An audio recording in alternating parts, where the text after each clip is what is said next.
আমারে রাত্রেবেলা গুম করছে, আমার অপরাধ পুরো গুম করছে আমারে। খোঁজ চাইছি, এটাই আমার অপরাধ। ঠিক আছে, আমারে রাত্রেবেলা আমার গুম করছে। কোথায় গেল, কে নিয়ে গেল, এটা খোঁজ চাও না? হ্যাঁ, আরে ভাই রে, অধিকার আদায়ের কথা বলেছিস, আর মৃত্যু এইভাবে চাই না, নৃশংসভাবে অপরাধ হয়ে গেছে এটা। হ্যাঁ, বাংলাদেশ পুলিশ বাহিনীতে এটা অপরাধ হয়ে গেছে। আমারে বলে যে আইজি স্যার কথা বলবে, তুমি আসো। আমার যাই আমার ফোন নিয়ে আমার রুমের মধ্যে তালা মারে, আমার সারা রাত বলে আমি চিল্লাইছি, আমার রুম খোলে না। আমি কোথায় আছি, কি আছি, কারা তালা মারলো আমি এটাও জানি না। কি রে ভাই, পুলিশের চাকরি করে তুই পুলিশটাই গুম করে দিচ্ছিস। আজকে পুলিশের অধিকার নিয়ে কথা বলতে আজকে এটার জন্যই তো আমরা লড়াই করতেছি। সেই যদি আমাদের এরকম অবস্থায় ফেলায়, তাহলে কেমনে হবে? কি আমার এখানে এসে বলেন একটা আমাকে কিনে ইন্ধন দিই, কে কথা বলছে আমাদের পক্ষে?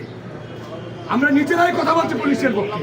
স্যার বললো যে আমি আমার স্যারের সাথে কথা বলা অফিসার, সিনিয়র অফিসার পুটাপে নিয়ে কথা বলবে, পুটাপে নিয়ে কথা বলার কথা বলে আমারে কই যে এসপি কথা বলবে, এই বলে নিয়ে যে আমার রাত্রেবেলা আটকাই দিছে, গুম করে ফেলাইছে আমারে। কি রে ভাই, ডিপার্টমেন্টে চাকরি করি, তোর এখনো যাই না, তোরা এখনো গুম করবি? তোরা এখন আর কত গুম করতে চাস তোরা?